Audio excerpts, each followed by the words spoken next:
सत श्री अकाल, स्वागत है तुहाडा सारिਆਂ ਦਾ ਇਨਫੋਕਸ ਦੇ ਵਿੱਚ। मैं हाँ रुपिंदर कौर। ਇਨਫੋਕਸ ਵਿੱਚ ਅੱਜ ਅਸੀਂ ਗੱਲਬਾਤ ਕਰਨ ਜਾ ਰਹੇ ਹਾਂ ਪੰਜਾਬ ਤੋਂ ਖਾਸ ਤੌਰ ਤੇ ਕੈਨੇਡਾ ਵਿਜ਼ਿਟ ਤੇ ਆਏ ਅਕਾਲੀ ਆਗੂ ਬਰਜਿੰਦਰ ਸਿੰਘ ਮੱਖਣ ਬਰਾੜ ਜੀ ਦੇ ਨਾਲ। ਸਤਿ ਸ਼੍ਰੀ ਅਕਾਲ ਜੀ, ਸਵਾਗਤ ਹੈ ਤੁਹਾਡਾ ਕੈਨੇਡਾ ਵਿੱਚ ਤੇ ਸਾਡੇ ਥੈਂਕ ਯੂ ਜੀ, ਬਹੁਤ ਧੰਨਵਾਦ ਜੀ। ਜੀ ਬਰਜਿੰਦਰ ਜੀ, ਸਭ ਤੋਂ ਪਹਿਲਾਂ ਤਾਂ ਇਹ ਜਾਣਨਾ ਚਾਹਾਂਗੇ ਕੈਨੇਡਾ ਦੀ ਅਲੱਗ-ਅਲੱਗ ਸਿਟੀਜ਼ ਵਿੱਚ ਤੁਸੀਂ ਵਿਜ਼ਿਟ ਕਰ ਰਹੇ ਹੋ, ਜ਼ਾਹਿਰ ਤੌਰ ਤੇ ਕਾਫੀ ਐਨਆਰਆਈਜ਼ ਨਾਲ ਵੀ ਤੁਹਾਡੀ ਮੁਲਾਕਾਤ ਹੋਈ ਹੋਏਗੀ। ਕੀ ਕਹਿਣਾ ਹੈ ਐਨਆਰਆਈਜ਼ ਦਾ ਇਹ ਵੀ ਜ਼ਰੂਰ ਜਾਣਾਂਗੇ, ਬਟ ਸਭ ਤੋਂ ਪਹਿਲਾਂ ਤੁਹਾਡੀ ਇਸ ਵਿਜ਼ਿਟ ਦਾ ਪਰਪਸ ਜਾਣਨਾ ਚਾਹੁੰਦੇ ਹਾਂ। ਐਕਚੁਅਲੀ ਜੀ ਆਪਾਂ ਸਾਰੇ ਜਾਣਦੇ ਹਾਂ ਜਿਸ ਤਰ੍ਹਾਂ ਪੰਜਾਬ ਤੋਂ ਕੋਈ ਵੀ ਵਿਅਕਤੀ ਆਉਂਦਾ, ਨਾਟ ਐਜ਼ ਏ ਮਤਲਬ ਪੋਲੀਟੀਸ਼ੀਅਨ ਜਾਂ ਕਿਸੇ ਤਰ੍ਹਾਂ ਦਾ ਕੋਈ ਵੀ ਵਿਅਕਤੀ ਆਉਂਦਾ ਹੈ ਤਾਂ ਉਹਦੇ ਮਨ ਵਿੱਚ ਖਿੱਚ ਹੁੰਦੀ ਹੈ ਵੀ ਮੈਂ ਆਪਦੇ ਭਰਾਵਾਂ ਨੂੰ ਭੈਣਾਂ ਨੂੰ ਮਿਲ ਕੇ ਜਾਵਾਂ।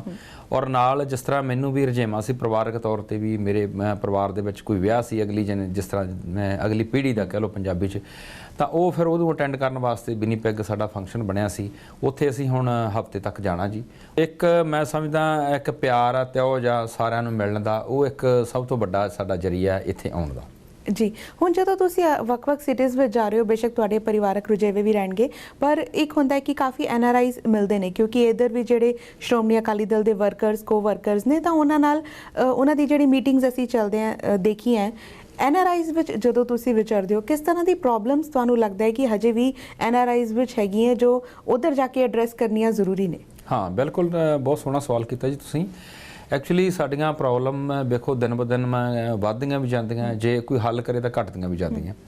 ਐਨਆਰਆਈ ਭਰਾਵਾਂ ਦੀਆਂ ਜਿਹੜੀਆਂ ਮੁਸ਼ਕਲਾਂ ਉਹਨੂੰ ਹੱਲ ਕਰਨ ਵਾਸਤੇ ਵੈਸੇ ਸ਼੍ਰੋਮਣੀ ਅਕਾਲੀ ਦਲ ਦੀ ਸਰਕਾਰ ਨੇ ਬਹੁਤ ਵੱਡੇ ਉਪਰਾਲੇ ਕੀਤੇ ਸੀ, ਪਰ ਅਫਸੋਸ ਇਸ ਗੱਲ ਦਾ ਵੀ ਜੇ ਇੱਟ ਤੇ ਇੱਟ ਜਿਸ ਤਰ੍ਹਾਂ ਲੱਗਦੀ ਜਾਵੇ ਤਾਂ ਮਕਾਨ ਦੀ ਉਸਾਰੀ ਹੋ ਜਾਂਦੀ ਹੈ। ਉਸੇ ਤਰ੍ਹਾਂ ਜੇਕਰ ਉਹੀ ਉਪਰਾਲਾ ਉਹ ਵੀ ਸਰਕਾਰ ਇਹ ਮੌਜੂਦਾ ਜਾਰੀ ਰੱਖਦੀ ਔਰ ਕੋਸ਼ਿਸ਼ ਕਰਦੀ ਵੀ ਜਿਹੜੀਆਂ ਹੋਰ ਕੋਈ ਕਮੀਆਂ ਆ ਰਹੀਆਂ ਸੀ ਉਹਨਾਂ ਨੂੰ ਵੀ ਦੂਰ ਕਰਦੀ, ਪਰ ਅਫਸੋਸ ਇਸ ਗੱਲ ਦਾ ਵੀ ਉਹ ਤਾਂ ਬਿਲਕੁਲ ਬੰਦ ਕਰ ਦਿੱਤੀਆਂ ਗਈਆਂ। ਔਰ ਜਿਹੜੀਆਂ ਮੈਂ ਸਮਝਦਾ ਸ਼੍ਰੋਮਣੀ ਅਕਾਲੀ ਦਲ ਵੇਲੇ ਉਸ ਸਮੇਂ ਐਨਆਰਆਈ ਥਾਣੇ ਅਲੱਗ ਬਣੇ ਸੀ, ਐਨਆਰਆਈ ਕੋਰਟ ਅਲੱਗ ਬਣੀਆਂ ਸੀ, ਇਨ ਟਾਈਮ ਉਹਨਾਂ ਦੇ ਮਸਲੇ ਦੀ ਹੱਲ ਕੀਤਾ ਜਾਂਦਾ ਸੀ, ਕਾਨੂੰਨ ਵਿੱਚ ਸੋਧਾਂ ਕੀਤੀਆਂ ਗਈਆਂ ਸੀ। ਜਿਸ ਤਰ੍ਹਾਂ ਕੋਈ ਫੌਜੀ ਰਿਟਾਇਰਮੈਂਟ ਦੇ ਬਾਅਦ ਆਪਦਾ ਮਕਾਨ ਖਾਲੀ ਜਲਦੀ ਕਰਾ ਸਕਦਾ, ਕਾਨੂੰਨ ਦੇ ਵਿੱਚ ਇੱਦਾਂ ਦੇ ਪ੍ਰੋਵੀਜ਼ਨ ਨੇ। ਇਸੇ ਤਰ੍ਹਾਂ ਐਨਆਰਆਈਜ਼ ਭਰਾਵਾਂ ਵਾਸਤੇ ਵੀ ਬਹੁਤ ਸੋਹਣੇ ਉਪਰਾਲੇ ਸ਼੍ਰੋਮਣੀ ਅਕਾਲੀ ਦਲ ਦੀ ਸਰਕਾਰ ਨੇ ਕੀਤੇ ਸੀ। ਪਰ ਅੱਜ ਅਫਸੋਸ ਹੈ ਵੀ ਉਹ ਐਨਆਰਆਈ ਥਾਣੇ ਇੱਕ ਏਡੀਜੀਪੀ ਲੈਵਲ ਦਾ, ਆਈਜੀ ਲੈਵਲ ਦਾ ਬੰਦਾ ਜਿਹੜਾ ਸਿਰਫ ਐਨਆਰਆਈ ਮਾਹੌਲ ਨੂੰ ਦੇਖਦਾ ਸੀ, ਉਹਨਾਂ ਦੇ ਵਿੱਚ ਕਿਤੇ ਨਾ ਕਿਤੇ ਮੈਂ ਸਮਝਦਾ ਖੜੋਤ ਜੀ ਆ ਗਈ ਹੈ। ਔਰ ਅੱਜ ਉਹ ਉਨੇ ਇੰਟਰਸਟ ਨਾਲ ਉਹਨਾਂ ਕੰਮ ਨਹੀਂ ਕਰ ਰਹੇ।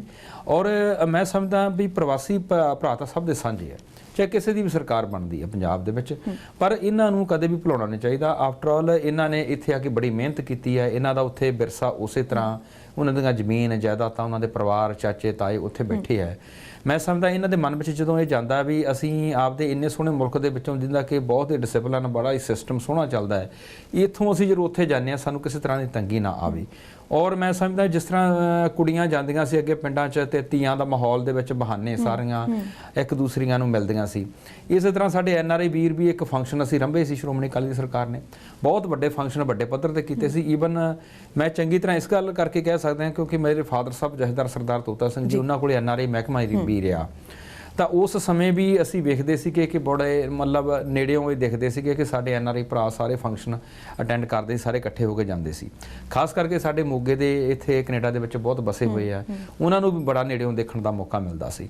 ਪਰ ਅੱਜ ਉਹ ਸਾਰੀਆਂ ਚੀਜ਼ਾਂ ਜਿਸ ਤਰ੍ਹਾਂ ਅਲੋਪ ਹੁੰਦੀਆਂ ਜਾ ਰਹੀਆਂ, ਤੇ ਹੌਲੀ ਹੌਲੀ ਜਦੋਂ ਸਰਕਾਰ ਫਿਰ ਪ੍ਰਮਾਤਮਾ ਕਰੇ ਕਿ ਜਿਸ ਤਰ੍ਹਾਂ ਕੋਈ ਸ਼੍ਰੋਮਣੀ ਅਕਾਲੀ ਦਲ ਸਰਕਾਰ ਆਊਗੀ ਫਿਰ ਤਾਂ ਉਹਨੂੰ ABC ਤੋਂ ਸ਼ੁਰੂ ਕਰਨਾ ਪਊਗਾ ਨਵੇਂ ਸਿਰੇ ਤੋਂ ਕੰਮ, ਪਰ ਅੱਜ ਉਹ ਗੱਲ ਜਿਹੜੀ ਲੀਹ ਤੋਂ ਲੈਂਦੀ ਜਾ ਰਹੀ ਹੈ ਜੀ। ਪਰ ਜਿਵੇਂ ਤੁਸੀਂ ਕਹਿ ਰਹੇ ਹੋ ਕਿ ਜਿਵੇਂ ਅਸੀਂ ਦੇਖਿਆ ਸੀ ਕਿ ਅਕਾਲੀ ਸਰਕਾਰ ਵੇਲੇ ਐਨਆਰਆਈ ਸੈਲਸ ਬਣਾਏ ਗਏ, ਐਨਆਰਆਈ ਥਾਣੇ ਬਣਾਏ ਗਏ, ਜਿਹੜਾ ਪ੍ਰਾਪਰਟੀ ਡਿਸਪਿਊਟ ਹੁੰਦਾ ਸੀ ਉਸ ਨੂੰ ਹੱਲ ਕੀਤਾ ਜਾਂਦਾ ਸੀ ਪ੍ਰਾਇਓਰਿਟੀ ਤੇ, ਪਰ ਜੇ ਇਹਨਾਂ ਸਾਰਿਆਂ ਦਾ ਸਕਸੈਸ ਰੇਟ ਇੰਨਾ ਹੁੰਦਾ ਤਾਂ ਸਰਕਾਰ ਉਸ ਨੂੰ ਬੰਦ ਕਿਉਂ ਕਰਦੀ? ਕਿਉਂਕਿ ਪ੍ਰੋਬਲਮਸ ਅਸੀਂ ਉਸ ਵੇਲੇ ਵੀ ਦੇਖੀਆਂ। ਨਹੀਂ, ਐਕਚੁਅਲੀ ਇਸ ਤਰ੍ਹਾਂ ਨਹੀਂ ਹੈ ਜੀ। ਵੇਖੋ ਹਰ ਚੀਜ਼ ਨੂੰ ਵੇਖੋ ਸਮੇਂ ਦੇ ਨਾਲ ਹੀ ਹੱਲ ਹੋਣਾ ਹੁੰਦਾ ਹਰ ਚੀਜ਼ ਨੇ, ਪਰ ਇਹਦੇ ਵਾਸਤੇ ਸਰਕਾਰਾਂ ਨੂੰ ਕਦੇ ਵੀ ਇਹ ਟੌਪਿਕ ਬੰਦ ਨਹੀਂ ਕਰਨਾ ਚਾਹੀਦਾ। ਉਹ ਸਮੱਸਿਆ ਦਾ ਹੱਲ ਆਪਣੇ ਆਪ ਹੌਲੀ ਹੌਲੀ ਇਸ ਕਰਕੇ ਹੁੰਦਾ ਕਿ ਉਹ ਐਕਸਪੀਰੀਅੰਸ ਹੋ ਜਾਂਦਾ। ਹੁਣ ਜਿਹੜੇ ਐਨਆਰਆਈ ਥਾਣਿਆਂ ਦੇ ਵਿੱਚ ਜਾਂ ਐਨਆਰਆਈ ਲੈਵਲ ਵੱਡੇ ਲੈਵਲ ਤੇ ਮੋਹਾਲੀ ਇਹਨਾਂ ਦਾ ਹੈੱਡ ਆਫਿਸ ਸੀ ਪੁਲਿਸ ਦਾ, ਉੱਥੇ ਜਿਹੜੇ ਆਫੀਸਰਸ ਕੰਮ ਕਰਦੇ ਸੀ ਉਹਨਾਂ ਨੂੰ ਬਿਲਕੁਲ ਕੰਮ ਕਰਨ ਦਾ ਹੁਣ ਤਰੀਕਾ ਇਸ ਤਰ੍ਹਾਂ ਆ ਗਿਆ ਸੀਗਾ ਕਿ ਉਹ ਜੇਕਰ ਕੰਟੀਨਿਊ ਚੱਲੀ ਜਾਵੇ ਜਾਂ ਉਸ ਮਾਹੌਲ ਨੂੰ ਰੱਖਿਆ ਜਾਵੇ ਔਰ ਉਸ ਤੇ ਤਵੱਜੋ ਬਲਕਿ ਦਿੱਤੀ ਜਾਵੇ। ਉਹਨਾਂ ਦੀ ਸੀਐਮ ਬਕਾਇਦਾ 1 ਮਹੀਨੇ 'ਚ ਇੱਕ ਵਾਰ ਮੀਟਿੰਗ ਤਾਂ ਜ਼ਰੂਰ ਕਰਨ, ਵੀ NRI ਦੀਆਂ ਹੁਣ ਸਮੱਸਿਆਵਾਂ ਕੀ ਨੇ, ਉਹਨਾਂ ਦੇ ਹੱਲ ਵਾਸਤੇ ਤੁਸੀਂ ਕੀ ਉਪਰਾਲੇ ਕਰਦੇ ਆ। ਜਿਸ ਤਰ੍ਹਾਂ ਸਰਦਾਰ ਬਾਦਲ ਸਾਹਿਬ ਕਰਦੇ ਸੀ ਮੀਟਿੰਗਾਂ, ਉਹ ਜੇਕਰ ਬੌਸ ਜਿਹੜਾ ਹੁੰਦਾ ਸਰਕਾਰ ਦੇ ਵਿੱਚ ਮੇਨ ਧਿਰ ਹੁੰਦਾ ਜਿਹੜਾ ਕਿ ਪ੍ਰਤੀਨਿਧ ਸਮਝ ਲਓ ਸਰਕਾਰ ਨੂੰ ਚਲਾਉਂਦਾ, ਹੈੱਡ ਆਫ ਦੀ ਸਟੇਟ ਹੈ, ਉਹ ਜੇਕਰ ਸਾਰੀਆਂ ਮੀਟਿੰਗਾਂ ਕਰਕੇ ਉਹਨਾਂ ਅਫਸਰਾਂ ਨੂੰ ਪੁੱਛੇ ਕਿ NRI ਮੁਸ਼ਕਲਾਂ ਹੁਣ ਤੱਕ ਤੁਸੀਂ ਕਿੰਨੀਆਂ ਹੱਲ ਕੀਤੀਆਂ ਤੇ ਅੱਗੇ ਕਿੰਨੀਆਂ ਕਰੋਗੇ। ਈਵਨ ਇੱਥੋਂ ਤੱਕ ਕਿ ਸਰਦਾਰ ਬਾਦਲ ਸਾਹਿਬ ਹੋਰਾਂ ਨੇ ਜ਼ਿਲ੍ਹੇ ਨੂੰ ਮਾਰਕ ਕੀਤਾ ਸੀ, ਜ਼ਿਲ੍ਹਿਆਂ ਦੇ ਵਿੱਚ ਸੰਗਤ ਦਰਸ਼ਨ ਕਰਦੇ ਸੀ ਓਨਲੀ ਫॉर NRI ਸੰਗਤ ਦਰਸ਼ਨ। ਔਰ ਸੰਗਤ ਦਰਸ਼ਨ ਦਾ ਮਤਲਬ ਇਹ ਸੀ ਵੀ ਕਿਤੇ ਆਫੀਸਰ ਆਪਣੇ ਲੈਵਲ ਤੇ ਸਮੱਸਿਆਵਾਂ ਹੱਲ ਕਰ ਵੀ ਰਹੇ ਆ, ਕਿਤੇ ਵਿੱਚ ਵਿਚਾਲੇ ਤਾਂ ਨਹੀਂ ਛੱਡ ਰਹੇ। ਉਹਨਾਂ ਨੂੰ ਸਿੱਧੀ ਸੁਣਵਾਈ ਵਾਸਤੇ ਵੀ ਲੋਕਾਂ ਨੂੰ ਸੱਦਿਆ ਜਾਂਦਾ ਸੀ ਔਰ ਬਕਾਇਦਾ ਟਾਈਮ ਦਿੱਤਾ ਜਾਂਦਾ ਸੀ ਵੀ ਜਿਵੇਂ ਆਪਣੇ NRI ਵੀਰ ਤਕਰੀਬਨ ਸਾਲ ਚ ਇੱਕ ਅੱਧਾ ਗੇੜਾ ਮਾਰਦੇ ਹੀ ਆ ਉੱਥੇ, ਤਾਂ ਉਹਨਾਂ ਨੂੰ ਪਤਾ ਹੁੰਦਾ ਸੀ ਇਸ ਮਹੀਨੇ ਆਹ ਤਰੀਕ ਨੂੰ ਫਲਾਣੇ ਜ਼ਿਲ੍ਹੇ ਵਿੱਚ ਇੱਥੇ ਫੰਕਸ਼ਨ ਹੈ, ਤਾਂ ਉਹ ਆਪਦਾ ਉੱਥੇ ਗੁੱਬ ਗਹਾੜ ਕੱਢਦੇ ਸੀ ਔਰ CM ਨੂੰ ਸਿੱਧੀ ਗੱਲ ਕਹਿੰਦੇ ਸੀ ਕਿ ਵੀ ਸਾਨੂੰ ਆਹ ਅਫਸਰ ਤੰਗ ਕਰ ਰਿਹਾ, ਇਹਨੇ ਸਾਡੀ ਨਹੀਂ ਸੁਣਵਾਈ ਹੋਈ। ਤੇ ਕਈ ਐਸੇ ਵੀ ਅਸੀਂ ਸੰਗਤ ਦਰਸ਼ਨਾਂ 'ਚ ਭਰਾ ਦੇਖੇ ਆ ਵੀ ਜਿਹੜੇ ਧੰਨਵਾਦ ਕਰਕੇ ਜਾਂਦੇ ਸੀ ਕਿ ਅਸੀਂ ਸਰਕਾਰ ਦਾ CM ਸਾਹਿਬ ਤੁਹਾਡਾ ਧੰਨਵਾਦ ਕਰਦੇ ਹਾਂ, ਤੁਹਾਡੇ ਮੰਤਰੀ ਸਾਹਿਬਾਨਾਂ ਦਾ ਧੰਨਵਾਦ ਕਰਦੇ ਹਾਂ ਕਿ ਸਾਨੂੰ ਪਹਿਲੀ ਵਾਰ ਇੰਨੀ ਵਧੀਆ ਸੁਣਵਾਈ ਹੋਈ, ਸਾਡਾ ਕੰਮ ਇਸ ਤਰ੍ਹਾਂ ਸੀ, ਉਹਦਾ ਮਸਲੇ ਦਾ ਹੱਲ ਹੋਇਆ। ਸੋ ਇਹਨੂੰ ਐਪਰੀਸ਼ੀਏਟ ਲੋਕ ਕਰਦੇ ਆ। ਮੈਂ ਸਮਝਦਾ ਕਿ ਜੇਕਰ ਇਹ ਉਪਰਾਲਾ ਜਾਰੀ ਰਹੇ ਜਿੱਦਾਂ ਤੁਹਾਡਾ ਸਵਾਲ ਹੈ ਤੇ ਇਹ ਸਮੱਸਿਆ ਦਾ ਹੱਲ ਕੀਤਾ ਜਾ ਸਕਦਾ। ਪਰ ਜੇ ਇਹਨੂੰ ਤੁਸੀਂ ਹੈੱਡ ਆਫ ਦੀ ਸਟੇਟ ਪੁੱਛਦਾ ਹੀ ਨਹੀਂ, ਜੇ ਉਹ ਇੱਕ ਸੋਚੇ ਉਹਨਾਂ ਦਾ NRI ਮਹਿਕਮੇ ਦਾ ਮੰਤਰੀ, ਹੁਣ ਤੁਸੀਂ ਜੇ ਪੁੱਛੋ ਤਾਂ ਦੱਸ ਹੀ ਨਹੀਂ ਸਕਦੇ ਵੀ NRI ਡੀਲ ਕੌਣ ਕਰ ਰਿਹਾ ਔਰ ਕੌਣ ਉਹਨਾਂ ਨੂੰ ਮੀਟਿੰਗਾਂ ਕਰ ਰਿਹਾ। ਤੇ ਜੇਕਰ ਇਹੋ ਜਿਹੀ ਤਵੱਜੋ ਹੋਵੇ NRIਆਂ ਵਾਸਤੇ ਸਟੇਟ ਦੀ, ਤਾਂ ਫਿਰ ਹੌਲੀ ਹੌਲੀ ਮੈਂ ਸਮਝਦਾ ਵਾਕਈ ਲੀਡ ਲੈਣ ਵਾਲਾ ਕੰਮ ਹੋਵੇ। ਜੀ, ਤੁਹਾਡੀ ਵਿਜ਼ਿਟ ਦੀ ਜੇ ਗੱਲ ਕਰੀਏ, ਬੀਤੇ ਦਿਨ ਹੀ ਅਸੀਂ ਦੇਖਿਆ ਪੰਜਾਬ ਦੇ ਕਈ ਸਾਬਕਾ ਮੰਤਰੀ ਵੀ, ਅਕਾਲੀ ਆਗੂ ਵੀ ਕੈਨੇਡਾ ਵਿਜ਼ਿਟ ਕਰਕੇ ਗਏ ਨੇ। ਬਟ ਜਦੋਂ ਸਮਾਂ ਚੋਣਾਂ ਦਾ ਸੀ, ਜਦੋਂ ਕੈਂਪੇਨ ਦਾ ਸੀ, ਜਦੋਂ ਮੌਕਾ ਸੀਗਾ ਕਿ ਬਾਹਰ ਆ ਕੇ NRIs ਵਿੱਚ ਵਿਚਰ ਕੇ ਉਹਨਾਂ ਨੂੰ ਦੱਸ ਸਕਦੇ ਨੇ ਕਿ ਕੀ ਪੰਜਾਬ ਦੀਆਂ ਅਚੀਵਮੈਂਟਸ ਨੇ, ਉਦੋਂ ਅਸੀਂ ਦੇਖਿਆ ਕਿ ਇਹ ਵਿਜ਼ਿਟ ਨਹੀਂ ਹੋਈਆਂ ਜਦੋਂ ਇਹ ਜ਼ਰੂਰੀ ਸੀਗੀਆਂ। ਪਰ ਹੁਣ ਜਦੋਂ ਇਲੈਕਸ਼ਨਸ ਦੇ ਰਿਜ਼ਲਟਸ ਤੋਂ ਬਾਅਦ ਇਹ ਵਿਜ਼ਿਟ ਹੁਣ ਅਸੀਂ ਜ਼ਿਆਦਾ ਦੇਖ ਰਹੇ ਹਾਂ। ਨਹੀਂ, ਐਕਚੁਅਲੀ ਗੱਲ ਤੁਹਾਡੀ ਠੀਕ ਵੀ ਕਿਸੇ ਪੱਧਰ ਤੇ। ਐਕਚੁਅਲੀ ਵਿਜ਼ਿਟ ਜਿਹੜੀਆਂ ਇੱਥੋਂ ਦੀਆਂ ਹੁੰਦੀਆਂ ਉਹ ਪੰਜਾਬੀਆਂ ਦੀਆਂ ਕੋਈ ਨਾ ਕੋਈ ਰੀਜ਼ਨ ਹੁੰਦਾ ਪਰਿਵਾਰਕ ਤੌਰ ਤੇ। ਪਹਿਲਾਂ ਤਾਂ ਉਹ ਜਿਹੜਾ ਪਰਿਵਾਰਕ ਤੌਰ ਤੇ ਰੀਜ਼ਨ ਹੁੰਦਾ ਉਹ ਕਿਸੇ ਦਾ ਬਣਾਇਆ ਨਹੀਂ ਜਾਂਦਾ, ਜਿਸ ਤਰ੍ਹਾਂ ਕੋਈ ਦੁੱਖ ਦਾ ਜਾਂ ਸੁੱਖ ਦਾ। ਪਰਿਵਾਰਕ ਅਸੀਂ ਗੱਲ ਕਰ ਰਹੇ ਹਾਂ ਕਿ ਜਦੋਂ ਕੈਂਪੇਨ ਦਾ ਟਾਈਮ ਸੀਗਾ ਉਦੋਂ ਅਸੀਂ ਨਹੀਂ ਦੇਖਿਆ ਕਿ ਬਿਲਕੁਲ ਮੈਂ ਉਹੀ ਗੱਲ ਤੇ ਆ ਰਿਹਾ। ਉਹ ਥੋੜਾ ਜਿਹਾ ਮਹਿਸੂਸ ਹੁੰਦਾ ਹੈ, ਪਰ ਉਹ ਜਿਹੜਾ ਮਗਰਲਾ ਸਾਲ ਹੁੰਦਾ ਇਲੈਕਸ਼ਨਾਂ ਦਾ, ਉਦੋਂ ਸਾਰੇ ਬਹੁਤ ਬਿਜ਼ੀ ਹੁੰਦੇ ਆਪਦੇ ਫੀਲਡ 'ਚ। ਤੇ ਜੇਕਰ ਉਦੋਂ ਜਾਂਦੇ ਆ ਤਾਂ ਕਈ ਵਾਰੀ ਉੱਥੋਂ ਦੇ ਲੋਕ ਵੀ ਲਾਂਭਾ ਦਿੰਦੇ ਆ ਵੀ ਤੁਸੀਂ ਪਤਾ ਨਹੀਂ ਸੈਰ ਕਰਨ ਜਾ ਰਹੇ ਹੋ, ਤੁਹਾਨੂੰ ਪਤਾ ਸਿਰ ਤੇ ਇਲੈਕਸ਼ਨ ਆ, ਪਾਰਟੀ ਦਾ ਐਡਾ ਵੱਡਾ ਪ੍ਰੋਗਰਾਮ ਹੈ, ਤਾਂ ਤੁਸੀਂ ਬਾਹਰ ਘੁੰਮਦੇ ਹੋ। ਇਸ ਗੱਲ ਕਰਕੇ ਵੀ ਥੋੜੇ ਜਿਹੇ ਲੀਡਰ ਸਾਹਿਬਾਨ ਦਬ ਜਾਂਦੇ ਆ ਵੀ ਨਹੀਂ ਚੰਗਾ ਨਹੀਂ ਲੱਗਦਾ, ਕਿਉਂਕਿ ਸਮਾਂ ਮੂਰੇ ਬੜਾ ਕ੍ਰੂਸ਼ਲ ਆ ਰਿਹਾ, ਤਾਂ ਚੋਣ ਵਾਸਤੇ ਆਪਾਂ ਨਹੀਂ। ਹੁਣ ਵੇਖੋ ਅੱਜ ਅਸੀਂ ਇੱਥੇ ਤੁਹਾਡੇ ਵਿੱਚ ਬੈਠੇ ਹਾਂ, ਪਰ ਅਸੀਂ ਮਾਰਚ ਆਪਣਾ ਜਨਵਰੀ ਤੋਂ ਲੈ ਕੇ ਮਈ ਜੂਨ ਤੱਕ ਅਗਲੇ ਮਹੀਨੇ ਤੱਕ ਕੋਈ ਵੀ ਲੀਡਰਸ਼ਿਪ ਨੂੰ ਤੁਸੀਂ ਇੱਥੇ ਨਹੀਂ ਦੇਖੋਗੇ, ਕਿਉਂਕਿ ਸਾਰੇ ਚੋਣਾਂ 'ਚ ਬਿਜੀ ਹੋਣਗੇ। ਔਰ ਦੂਸਰੀ ਗੱਲ ਹੈ ਕਿ ਜਿਸ ਤਰ੍ਹਾਂ ਤੁਸੀਂ ਕਿਹਾ ਵੀ ਇੱਥੋਂ ਜਿਹੜੀ ਆਪਦੀ ਜਾਣਕਾਰੀ ਦੇਣੀਆਂ, ਪ੍ਰਾਪਤੀਆਂ ਦੱਸਣੀਆਂ ਹੁੰਦੀਆਂ, ਉਹ ਇਨ ਟਾਈਮ ਦੱਸ ਨਹੀਂ ਪਾਉਂਦੇ ਕਿਉਂਕਿ ਇਨ ਟਾਈਮ ਆਪਾਂ ਆਉਂਦੇ ਨਹੀਂ। ਪਰ ਉਹਦੇ ਵਾਸਤੇ ਮੈਂ ਸਮਝਦਾ ਕਿ ਸਾਡੇ NRI ਭਰਾਵਾਂ ਨੇ ਆਪ ਜਾ ਕੇ ਪੰਜਾਬ ਵਿੱਚ ਬਹੁਤ ਉਪਲਬਧੀਆਂ ਸ਼੍ਰੋਮਣੀ ਅਕਾਲੀ ਦਲ ਦੀਆਂ ਸਰਕਾਰ ਦੀਆਂ ਦੇਖੀਆਂ। ਇਹ ਠੀਕ ਹੈ ਵੀ ਮੌਜੂਦਾ ਜਿਹੜੀ ਸਰਕਾਰ ਹੈ ਉਹ ਜਿਵੇਂ ਝੂਠੇ ਕੋਈ ਵਾਅਦੇ ਕਰ ਕੇ ਉਹਨਾਂ ਨੇ ਜਿਵੇਂ ਗੁਰੂ ਸਾਹਿਬ ਦੀਆਂ ਸੌਹਾਂ ਖਾ ਕੇ ਉਹਨਾਂ ਨੇ ਸਰਕਾਰ ਬਣਾ ਲਈ, ਉਹ ਗੱਲ ਵੱਖਰੀ ਆ। ਪਰ ਅੱਜ ਵੀ ਸਾਰੇ ਇਹ ਗੱਲ ਨੂੰ ਮੰਨਦੇ ਆ ਕਿ ਸ਼੍ਰੋਮਣੀ ਅਕਾਲੀ ਦਲ ਦੀ ਜਿਹੜੀ ਸਰਕਾਰ ਹੈ ਉਹਦੇ ਦੌਰਾਨ ਵੇਖੋ 4 ਲੇਨ ਸੜਕਾਂ ਬਣ ਰਹੀਆਂ, ਉਹਦੇ ਦੌਰਾਨ ਹਸਪਤਾਲ ਬਣੇ, ਉਹਦੇ ਦੌਰਾਨ ਚੰਗੇ ਸਕੂਲ ਕਾਲਜ ਬਣੇ। ਸਾਰਾ ਮਾਹੌਲ ਜਿਹੜਾ ਸਿਰਜਿਆ ਗਿਆ ਉਹ ਸਿਰਫ ਤੇ ਸਿਰਫ ਸ਼੍ਰੋਮਣੀ ਅਕਾਲੀ ਦਲ ਦੀ ਸਰਕਾਰ ਸਮੇਂ ਆਇਆ। ਮੈਂ ਸਮਝਦਾ ਕਿ ਉਹਨਾਂ ਨੂੰ ਪ੍ਰਾਪਤੀਆਂ ਦੱਸਣ ਦੀ ਜ਼ਰੂਰਤ ਨਹੀਂ। ਅੱਜ ਕੱਲ੍ਹ ਮੀਡੀਆ ਦਾ ਇੰਨਾ ਤੇਜ਼ ਜ਼ਮਾਨਾ ਹੈ ਕਿ ਹਰ ਚੀਜ਼ ਹੈ ਜਿਹੜੀ ਉਹ ਪਲ ਪਲ ਦੀ ਖਬਰ ਆ ਉਹਨਾਂ ਨੂੰ ਮਿਲਦੀ ਹੈ। ਅਸੀਂ ਤੁਹਾਡੇ ਨਾਲ ਗੱਲਾਂ ਦਾ ਸਿਲਸਿਲਾ ਜਾਰੀ ਰੱਖਾਂਗੇ, ਪਰ ਫਿਲਹਾਲ ਲੈਣੇ ਆ ਇੱਕ ਛੋਟਾ ਜਿਹਾ ਬ੍ਰੇਕ।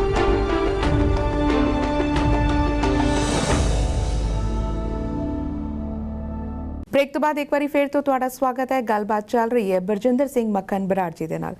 ਬਰਜਿੰਦਰ ਜੀ, ਜਿਵੇਂ ਆਪਾਂ ਗੱਲ ਕਰ ਰਹੇ ਸੀ NRIs ਦੀ, ਹੁਣ ਜੇ ਪੰਜਾਬ ਦੀ ਪ੍ਰੋਬਲਮ ਦੀ ਗੱਲ ਕਰੀਏ ਤਾਂ ਇਸ ਵੇਲੇ ਇੱਕ ਮੇਨ ਪ੍ਰੋਬਲਮ ਜੋ ਅਸੀਂ ਨਿਤ ਦਿਨ ਦੇਖ ਰਹੇ ਹਾਂ, ਡਰੱਗਸ ਦੀ। ਜਿਹੜਾ ਯੂਥ ਹੈਗਾ ਉਹ ਡਰੱਗਸ ਦੀ ਬਲੀ ਚੜਦਾ ਜਾ ਰਿਹਾ। ਤੁਹਾਨੂੰ ਲੱਗਦਾ ਹੈ ਕਿ ਜੋ ਪੰਜਾਬ ਸਰਕਾਰ ਕਰ ਰਹੀ ਹੈ ਉਹਨਾਂ ਕਾਫੀ ਹੈ? ਨਹੀਂ, ਐਕਚੁਅਲੀ ਸਰਕਾਰਾਂ ਦਾ ਤਾਂ ਬਹੁਤ ਵੱਡਾ ਰੋਲ ਹੁੰਦਾ ਹੈ ਵੀ ਲਾਅ ਐਂਡ ਆਰਡਰ ਨੂੰ ਜਿੱਥੇ ਉਹਨਾਂ ਨੇ ਮੇਨਟੇਨ ਕਰਨਾ, ਉੱਥੇ ਡਰੱਗਸ ਦੇ ਮਾਮਲੇ ਜਾਂ ਇਹੋ ਜਿਹੇ ਮਾਮਲਿਆਂ ਤੇ ਵੀ ਸਰਕਾਰ ਦੀ ਪੂਰੀ ਨਜ਼ਰ ਚਾਹੀਦੀ ਹੈ। ਪਰ ਸਾਨੂੰ ਇਸ ਗੱਲ ਦਾ ਅਫਸੋਸ ਹੈ ਵੀ ਅੱਜ ਜਿਹੜੀ ਸਰਕਾਰ ਚੱਲ ਰਹੀ ਹੈ ਇਹਨੇ ਬਹੁਤ ਜ਼ਿਆਦਾ ਸਾਨੂੰ ਭੰਡਿਆ ਕਿ ਅਕਾਲੀ ਸਰਕਾਰ ਦੇ ਦੌਰਾਨ ਇਸ ਚੀਜ਼ ਨੂੰ ਰੋਕਣਾ ਜਾਣਾ ਚਾਹੀਦਾ ਸੀ, ਇਸ ਤਰ੍ਹਾਂ ਰੋਕਿਆ ਜਾ ਸਕਦਾ ਸੀ, ਇਹਨੂੰ ਹਫ਼ਤੇ 'ਚ ਖਤਮ ਕੀਤਾ ਜਾ ਸਕਦਾ, ਇਹਨੂੰ ਐਂ ਕੀਤਾ ਜਾ ਸਕਦਾ ਹੈ। ਪਰ ਅੱਜ ਅਸੀਂ ਇਹ ਸਵਾਲ ਕਰਦੇ ਹਾਂ ਵੀ ਉਹਨਾਂ ਦੇ ਪੌਣੇ 2 ਸਾਲ ਹੋ ਗਏ ਸਰਕਾਰ ਬਣੀ ਨੂੰ, ਜਿਹੜੇ ਉਪਰਾਲੇ ਉਹ ਸੋਚਦੇ ਸੀ ਉਹ ਹੁਣ ਕਰਨ। ਬਲਕਿ ਕਿਸੇ ਤੇ ਬਲੇਮ ਕਰਨਾ ਵੇਖੋ ਬਹੁਤ ਸੌਖਾ ਹੁੰਦਾ ਜਦੋਂ ਕਿਸੇ ਚੀਜ਼ ਨੂੰ ਕੰਟਰੋਲ ਕਰਨਾ ਜਾਂ ਰੋਕਣਾ ਉਹ ਬੜਾ ਔਖਾ ਹੁੰਦਾ। ਅਕਾਲੀ ਗਵਰਨਮੈਂਟ ਦਾ ਸਿਰਫ ਇੰਨਾ ਹੀ ਕਸੂਰ ਹੈ ਕਿ ਅਕਾਲੀ ਗਵਰਨਮੈਂਟ ਨੇ ਬੜੀ ਚੰਗੀ ਤਰ੍ਹਾਂ ਸਕੰਜਾ ਇਸ ਗੱਲ ਤੇ ਕੱਸਿਆ ਸੀ।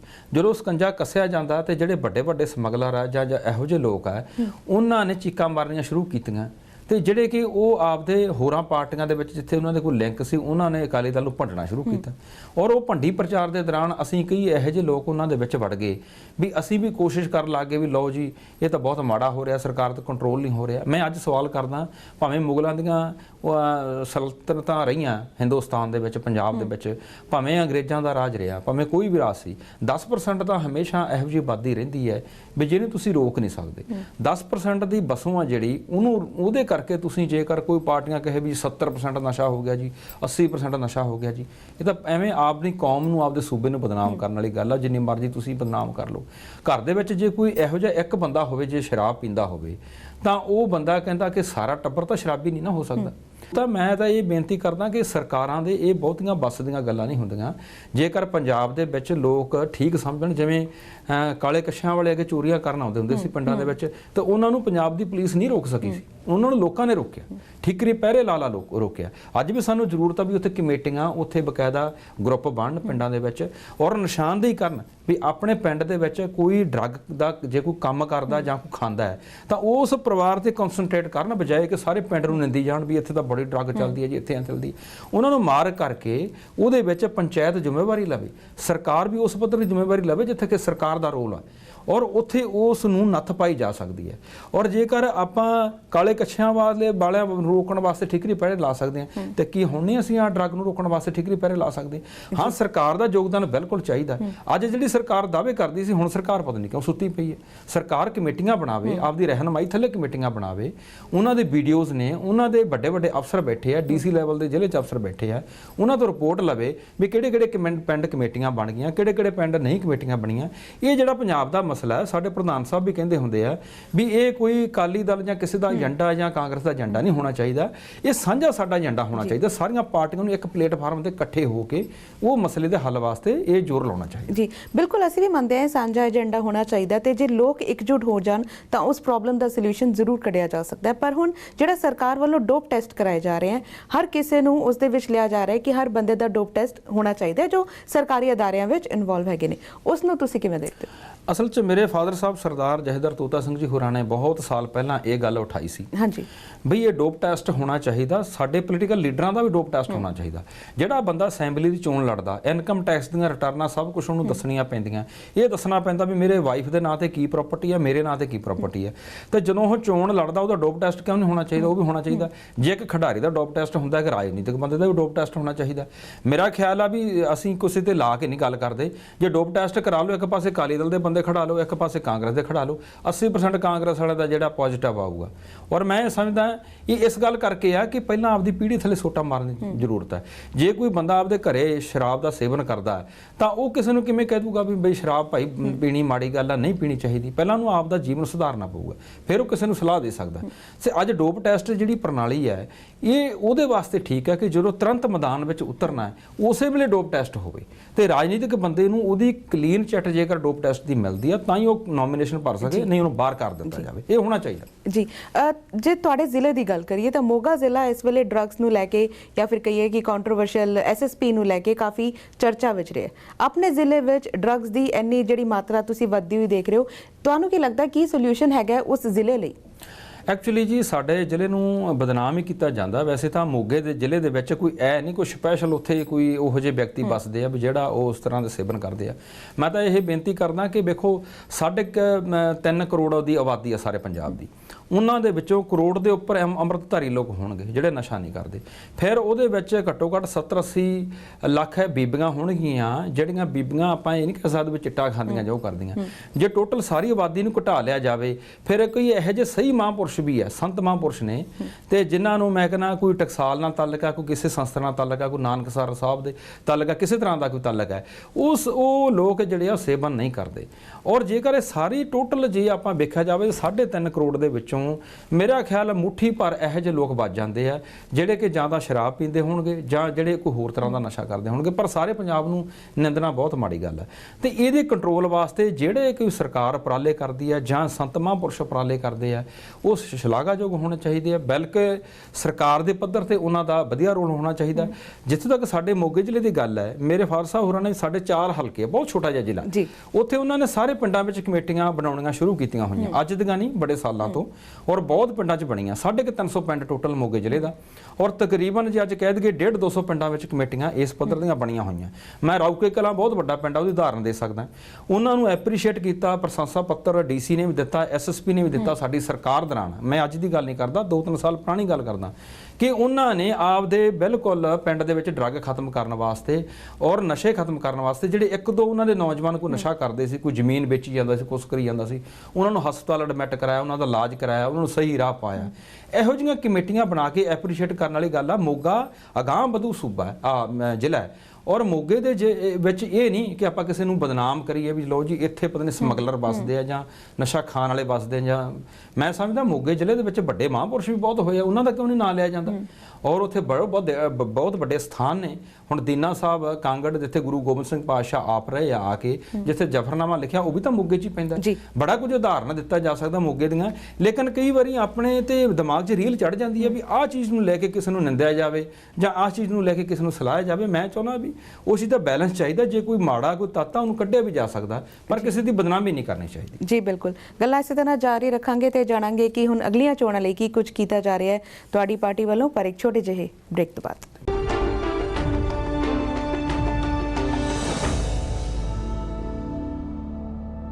ਬ੍ਰੇਕ ਤੋਂ ਬਾਅਦ ਇਨ ਫੋਕਸ ਵਿੱਚ ਇੱਕ ਵਾਰੀ ਫਿਰ ਤੋਂ ਤੁਹਾਡਾ ਸਵਾਗਤ ਹੈ।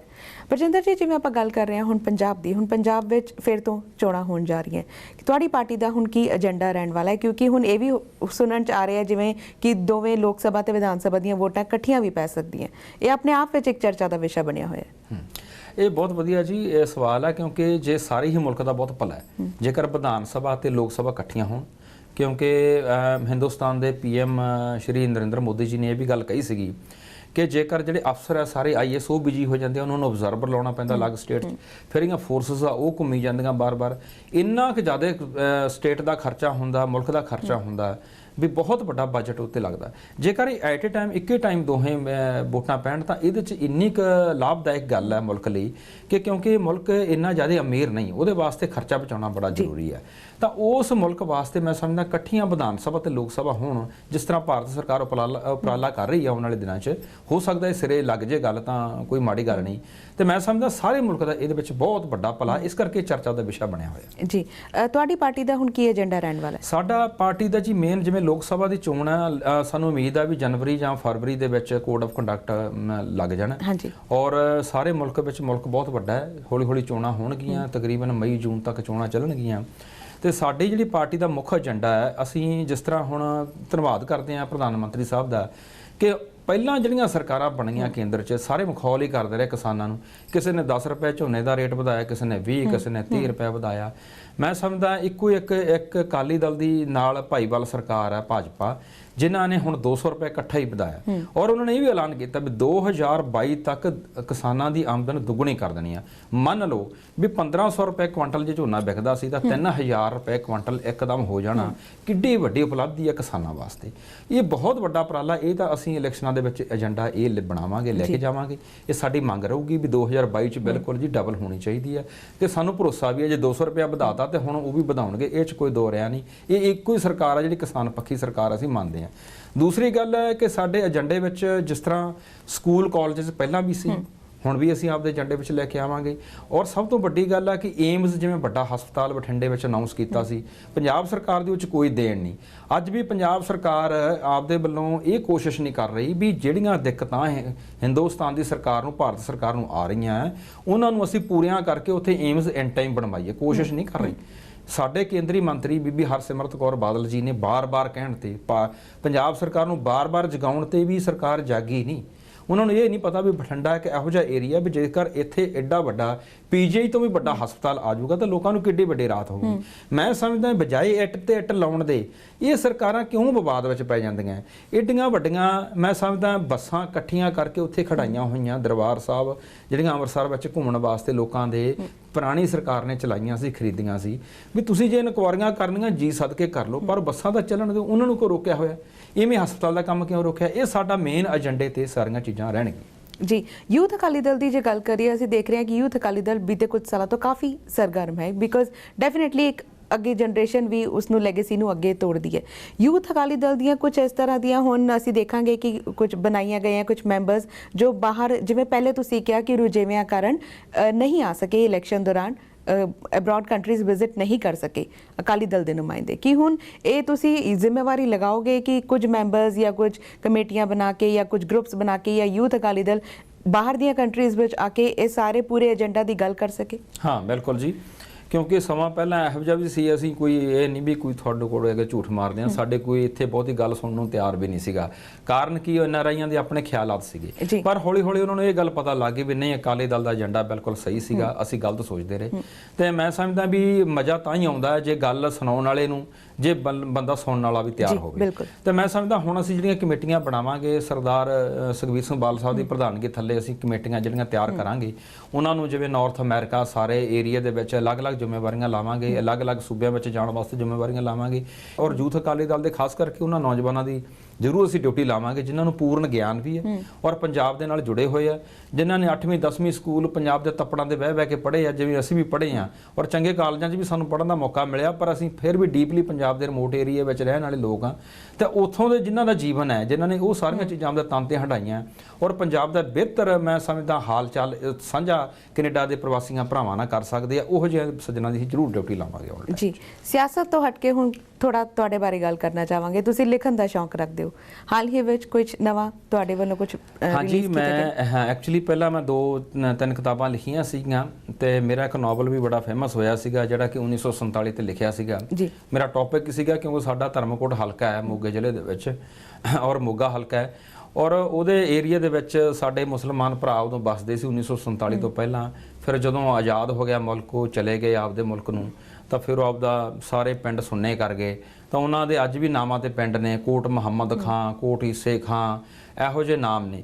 ਉਹ ਕਈ ਵਾਰ ਯਾਦ ਦਿਲਾਉਂਦੇ ਆ ਜਦੋਂ ਉੱਥੇ ਫਿਰਦੇ ਆ, ਭਾਵੇਂ ਸਾਡਾ ਉਦੋਂ ਜਨਮ ਤਾਂ ਨਹੀਂ ਸੀ ਹੋਇਆਗਾ, ਪਰ ਮੈਂ ਸਮਝਦਾ ਕਿ ਉਹ ਸਾਡੇ ਮਨ ਦੇ ਖਿਆਲਾਤ ਜੇ ਬਣੇ ਵੀ। ਐਕਚੁਅਲੀ ਇੱਥੋਂ ਦੇ ਜਿਹੜੇ ਲੋਕ ਆ ਸਾਡੇ ਆਪਦੇ ਪੰਜਾਬੀ ਸਾਥੋਂ ਵੈਸੇ ਹੀ ਵਿਛੜ ਗਏ, ਪਤਾ ਨਹੀਂ ਕਿਉਂ ਰਾਜਨੀਤਿਕ ਲੋਕਾਂ ਦੀ ਘਾਟ ਇਹ ਰਹੀ। 10 ਲੱਖ ਬੰਦੇ ਦੀ ਸ਼ਹਾਦਤ ਹੋਈ, ਮੈਂ ਸ਼ਹਾਦਤ ਕਹੂੰਗਾ ਕਿਉਂਕਿ ਕਤਲ ਹੋਇਆ ਬਹੁਤ ਵੱਡਾ, ਪੰਜਾਬੀਆਂ ਦਾ ਕਤਲ ਹੋਇਆ, ਜਿਨ੍ਹਾਂ ਵਿੱਚ ਹਿੰਦੂ ਵੀ ਸੀ, ਸਿੱਖ ਵੀ ਸੀ, ਔਰ ਜਿਨ੍ਹਾਂ 'ਚ ਮੁਸਲਮਾਨ ਵੀ ਸੀ। ਉਹ 10 ਲੱਖ ਐਡਾ ਵੱਡਾ ਕਤਲੇਆਮ ਹੋਇਆ, ਉਹਨੂੰ ਦੇਖਦੇ ਮੈਂ ਇੱਕ ਨਾਵਲ ਲਿਖਿਆ ਸੀਗਾ, ਔਰ 1947 ਤੇ ਨਾਵਲ ਲਿਖਿਆ ਸੀ ਲਹੂ ਭਿੱਜੇ ਦਿਨ, ਜਿਹਦੇ ਵਿੱਚ ਅਸੀਂ ਸਿੱਖਾਂ ਦੀ ਰਾਜਨੀਤੀ ਬਾਰੇ ਵੀ ਗੱਲ ਕੀਤੀ ਸੀ ਵੀ ਕਿੱਥੇ ਕਿੱਥੇ ਸਾਡੀਆਂ ਕਮੀਆਂ ਰਹੀਆਂ, ਲੀਡਰਾਂ ਦੀਆਂ ਕਮੀਆਂ ਰਹੀਆਂ। ਤੇ ਇਹੋ ਜਿਹੇ ਖਿਆਲਾਤ ਨਾਲ ਹੁਣ ਮੈਂ ਇਤਿਹਾਸਕ ਹੋਰ 2 ਕਿਤਾਬਾਂ ਦੀ ਤਿਆਰੀ ਵੀ ਕਰ ਰਿਹਾ ਆਉਣ ਵਾਲੇ ਸਮੇਂ ਵਿੱਚ, ਔਰ ਮੇਰੇ ਪਿਤਾ ਜੀ ਜਥੇਦਾਰ ਸਰਦਾਰ ਤੋਤਾ ਸਿੰਘ ਜੀ ਹੋਰਾਂ ਨੂੰ ਬੜਾ ਇਸ ਗੱਲ ਦਾ ਗਿਆਨ ਵੀ ਰਹਿੰਦਾ, ਔਰ ਉਹਨਾਂ ਨੂੰ ਸ਼ੌਂਕ ਵੀ ਇਤਿਹਾਸ ਪੜ੍ਹਨ ਦਾ, ਔਰ ਸਾਨੂੰ ਵੀ ਉਹ ਕਹਿੰਦੇ ਰਹਿੰਦੇ ਆ ਵੀ ਤੁਸੀਂ ਇਤਿਹਾਸ ਦੇ ਨਾਲ ਹਮੇਸ਼ਾ ਜੁੜੇ ਰਹੋ। ਔਰ ਮੈਂ ਵੀ ਬੇਨਤੀ ਕਰੂੰਗਾ ਵੀ ਇਤਿਹਾਸ ਨਾਲ ਜੁੜਨਾ ਚਾਹੀਦਾ। ਜਿਹੜੇ ਕੌਮ ਇਤਿਹਾਸ ਨਾਲ ਟੁੱਟ ਜਾਂਦੀ ਹੈ, ਉਹ ਹੌਲੀ ਹੌਲੀ ਉਹਦਾ ਸਮਾਂ ਗੁਜ਼ਰਨ 'ਚ ਬਣ ਜਾਂਦਾ ਹੈ। ਪਰ ਮੈਂ ਸਮਝਦਾ ਕਿ ਅੱਜ ਬੜੀ ਲੋੜ ਹੈ ਕਿਤਾਬਾਂ ਨਾਲ ਜੁੜਨ ਦੀ, ਸਾਨੂੰ ਇੱਕ ਚੰਗੇ ਲੇਖ ਟੌਪਿਕ ਪੜ੍ਹਨ ਦੀ। ਅਖਬਾਰਾਂ ਵਿੱਚ ਕਈ ਵਾਰੀ ਇੰਨੀ ਸੋਹਣੀ ਜਾਣਕਾਰੀ ਹੁੰਦੀ ਹੈ, ਇੰਨਾ ਸੋਹਣਾ ਟੌਪਿਕ ਹੁੰਦਾ ਹੈ, ਤੇ ਕਈ ਵਾਰੀ ਸਾਨੂੰ ਟੀਵੀ ਤੇ ਬੈਠਿਆਂ ਨੂੰ ਮੀਡੀਆ ਰਾਹੀਂ ਇੰਨੀ ਸੋਹਣੀ ਕਈ ਵਾਰੀ ਜਾਣਕਾਰੀ 10-15 ਮਿੰਟਾਂ 'ਚ ਪ੍ਰਾਪਤ ਹੋ ਜਾਂਦੀ ਹੈ, ਜਿਹੜੀ ਕਿ ਸ਼ਾਇਦ ਅਸੀਂ 2-3 ਕਿਤਾਬਾਂ ਪੜ੍ਹ ਕੇ ਵੀ ਪ੍ਰਾਪਤ ਨਾ ਕਰ ਸਕੀਏ।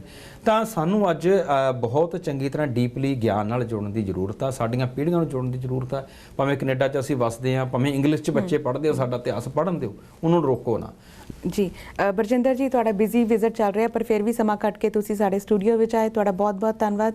ਤੇ ਉਮੀਦ ਕਰਦੇ ਹਾਂ ਜਦੋਂ ਤੁਹਾਡੀ ਇਹ ਬੁੱਕਸ ਰਿਲੀਜ਼ ਹੋ ਜਾਣਗੀਆਂ ਤੇ ਇੱਕ ਵਾਰੀ ਫਿਰ ਤੋਂ ਤੁਹਾਡੇ ਨਾਲ ਇਸੇ ਤਰ੍ਹਾਂ ਗੱਲਬਾਤ ਕਰਨ ਦਾ ਮੌਕਾ ਮਿਲੇਗਾ। ਥੈਂਕ ਯੂ ਜੀ, ਥੈਂਕ ਯੂ ਤੁਹਾਡਾ ਔਰ ਸਾਰਿਆਂ ਦਾ ਬਹੁਤ-ਬਹੁਤ ਧੰਨਵਾਦ, ਬਹੁਤ-ਬਹੁਤ ਧੰਨਵਾਦ। ਸਤਿ ਸ਼੍ਰੀ ਅਕਾਲ ਜੀ। ਸੋ ਇਹ ਸਨ ਪੰਜਾਬ ਤੋਂ ਅਕਾਲੀ ਆਗੂ ਬਰਜਿੰਦਰ ਸਿੰਘ ਮੱਖਣ ਬਰਾੜ ਜੀ। ਫਿਲਹਾਲ ਸਾਨੂੰ ਦਿਓ ਇਜਾਜ਼ਤ, ਅਗਲੇ ਹਫਤੇ ਫਿਰ ਤੋਂ ਮੁਲਾਕਾਤ ਹੋਵੇਗੀ ਇੱਕ ਨਵੇਂ ਮੁੱਦੇ ਦੇ ਨਾਲ, ਕੁਝ ਨਵੇਂ ਮਹਿਮਾਨਾਂ ਦੇ ਨਾਲ। ਉਦੋਂ ਤੱਕ ਲਈ ਸਤਿ ਸ਼੍ਰੀ ਅਕਾਲ।